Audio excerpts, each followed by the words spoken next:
I have horrible bed hair, so I will not be showing the camera on me. But I do have this item you sent me, trying to figure out good lighting. And by good, I just mean where I'm not in my own shadow. Better than what I had. This is good enough for me. Wish I had a stand for it, but I can do this one-handed instead. So uh, here is the first thing you're doing is figuring out what it is you need. So pharmacist has 10% calcium gluconate. They're labeled to contain this right here. How many milliliters of calcium gluconate are required to prepare the fluid ordered on the 18th. So we look at the fluid ordered. This is erroneous information. Discontinue. These are other items. The only thing, even the NS 1 liter, that's what you're adding this to.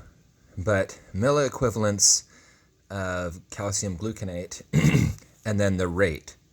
The rate doesn't matter. All that matters is this simple bit here. We're doing 7 MEQ calcium gluconate, and we have a 10% calcium gluconate. That's by weight. They already give us the milliequivalents per milliliter. So if you tried to do anything with this 10%, like concentration 1, concentration 2, they threw you off by throwing in and giving a concentration, which caught my eye for a second. But all that matters is you need 7 milliequivalents, and you have this equivalency, which can be used as a conversion factor. You can start with what you want and use it as a conversion factor. So you have 7, let's get to the side, 7 MEQ is what you want. And we can do this, multiply that by 1 milliliter over 0.465 MEQ. Then that equals the 7 divided by 0.465, which when I ran that through my calculator, I got 15 was the answer. The MEQs cross out, you're left with 15 milliliters of the 10% calcium gluconate, which is exactly what it's asking for. Of this 10% calcium gluconate solution, how many milliliters of it do you want? Now, the other way you could solve this would be by setting up the equivalencies instead of using this as a conversion factor. I don't know how deep you are in math, but I mean, this is essentially 0.465 MEQ is equal to 1 milliliter, which means you can use it as a conversion factor with this on the bottom or this on the top. I mean, you should have been learning this over the course of pharmacy. You can flip that either way. Doesn't matter because it's 1 over 1 equals 1. This equals 1 milliliter. So these are equal to each other, just in different units. So therefore, it doesn't matter whether you put one unit on top or the other on the top. It's 1 over 1. They're the same thing. And so that's the mathematical reasoning behind being able to flip this either way. But anyway, the other way of doing this would be whether you wanted to set it up as an equivalency. In that case, for me, it's a little bit easier to do that when I recognize these problems because it's just straightforward, but you wind up with doing the same thing. So that's where, again, doesn't matter which one's on top, which one's on bottom. Let's just say how many X milliliters of the 7 MEQ is equal to, we have 1 milliliter over the 0.465 MEQ. Okay, I could have set that with flipped everything, but if I flip the MEQs on top over here, maybe it's easier to explain it that way. So I'll go ahead and do that.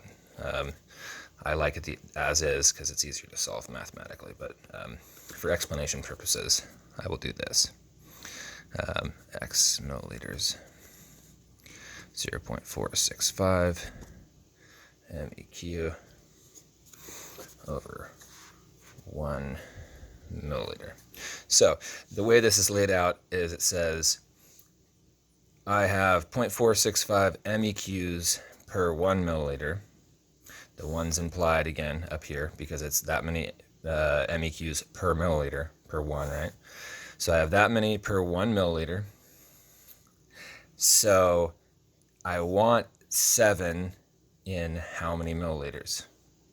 Well, if this maintains being proportionally true, then all we have to do is solve for this new proportion that we've proposed. We'll get the x. You're going to wind up doing the same thing. This quick way of recognizing this is you divide by whatever's opposite diagonal from the x, right? So these two you multiply, the two that you can diagonally connect, you multiply by each other, and then you divide by the one that's opposite of the x. So 7 times 1 divided by that, which coincidentally is the same thing as 7 times 1 divided by that, right? If we had it flipped this way, it wouldn't matter. We flipped both sides of the equation, so 7 times 1 divided by that. Now I will solve one of these for you to show you how that works. Basically, ratios, you multiply this side by 1 over 7, right? Or I did that completely backwards. 7 over 1 to keep the top and the bottom. Multiply this by 7 over 1. This 7 crosses off, cancels out above and below, right? Because multiply by 7, divide by 7, so those 7s basically go away. And then you have 1 on the bottom, so it's just x over 1. That leaves you x ml is equal to, and then if you multiply the tops, which is how you're supposed to multiply the top times the bottom, right? 7 times 1 is 7. So, and then 1 times this. So you basically wind up with, on this side, 7 over 0.465. 7 over 0.465. So same thing as what we basically did here. 7 times the 1, we wound up with 7 over 0.65. No matter which way you solve this, whether you use this as a conversion factor, starting with what you want and you throw it on there, or it's simpler for me to think in these terms of equivalencies, on questions like that, doesn't matter. It's the same answer either way. So there you go.